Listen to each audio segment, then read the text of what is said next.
Hi guys, আজি আপোনালোকৰ মাজত নতুন এখন ৰেচিপি লৈ আহিছোঁ। কণীৰ কালিয়া। কণীটো বইল কৰি ল'ব। বইল কৰি পেলাই কণীটোৰ বাকলি গুচাই পেলাই ধুনীয়াকৈ কণীটোত দাগ দি ল'ব, যে নিমখ আৰু হালধিটো কণীটোৰ ভিতৰত ভালকৈ সোমায়। তাৰপাছত ধুনীয়াকৈ দাগ দিয়াৰ পাছত তাতে নিমখ আৰু হালধি দি পেলাই কণীটো সানি দিব ধুনীয়াকৈ। সানি দিয়াৰ পাছত পিঁয়াজকেইটা যোনকেইটা কণী কালিয়াৰ কাৰণে লাগিব সেইকেইটা ৰেডি কৰি লওক। পিঁয়াজকেইটা ধুই পেলাই ধুনীয়াকৈ মিহি মিহিকৈ কাটি ল'ব। তাত কেইটামান নহৰু গুটিও ধুনীয়াকৈ কাটি ল'ব মিহি মিহিকৈ। তাৰপৰা জলকীয়াও কাটি ল'ব। কোনোবাই যদি ভাবে পিচি দিম তে পিচিও দিব পাৰে, পেষ্ট বনাই দিব পাৰে, কিন্তু বাট মই পেষ্ট বনাই দিয়া নাই। পিঁয়াজৰ নহৰু জলকীয়া পেষ্ট বনাইও দিব পাৰে। তাত কেৰাহীত তেলটো দি দিব। তেলটো দিয়াৰ পাছত কণীকেইটা দি দিব। কণীকেইটা হালকাকৈ ভাজি ল'ব। ভাজা হৈ গ'লে কণীকেইটা নমাই সেই কেৰাহীতে আৰু অকণ তেল দি পেলাই ধুনীয়াকৈ পিঁয়াজকেইটা দি দিব। দি পেলাই পিঁয়াজটো দিয়াৰ পাছত কাটি থোৱা নহৰুকেইটা দি দিব পিঁয়াজৰ লগতে। জলকীয়াকেইটাও দি দিব।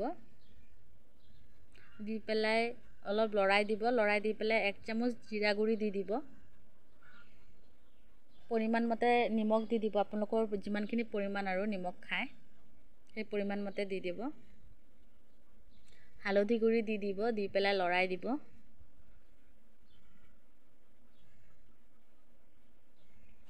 লৰাই দি পেলাই সামান্য পৰিমাণ অলপ পানী দি দিব, মানে মছলাটো পিঁয়াজটোৰ লগত এডজাষ্ট হ'বৰ কাৰণে ধুনীয়াকৈ অলপ সামান্য পানী দি পেলাই ভাজি থাকিব পিঁয়াজটো।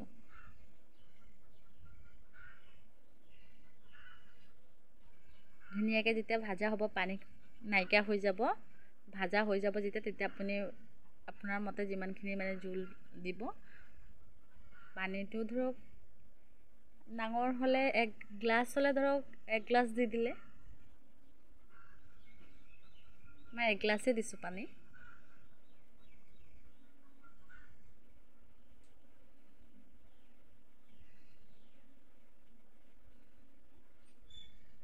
দি পেলাই তাত অলপ কাশ্মীৰী চিলি পাউডাৰ দি দিছোঁ, মানে কালাৰটো ধুনীয়াকৈ উঠিবৰ কাৰণে।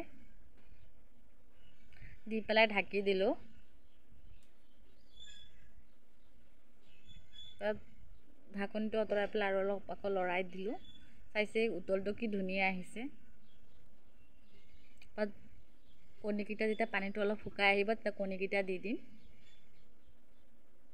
কণীটো দি পেলাই অলপ লৰাই দিম। এতিয়া শুকাই আহিব, চাইছে অলপ এতিয়া শুকাই আহি আছে, উতলটো আহি আছে।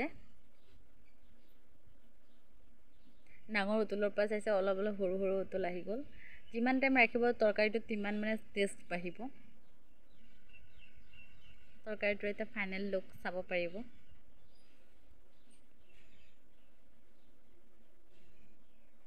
চাইছে চাগে। যদি ভাল লাগিছে লাইক আৰু শ্বেয়াৰ কমেণ্ট কৰি দিব।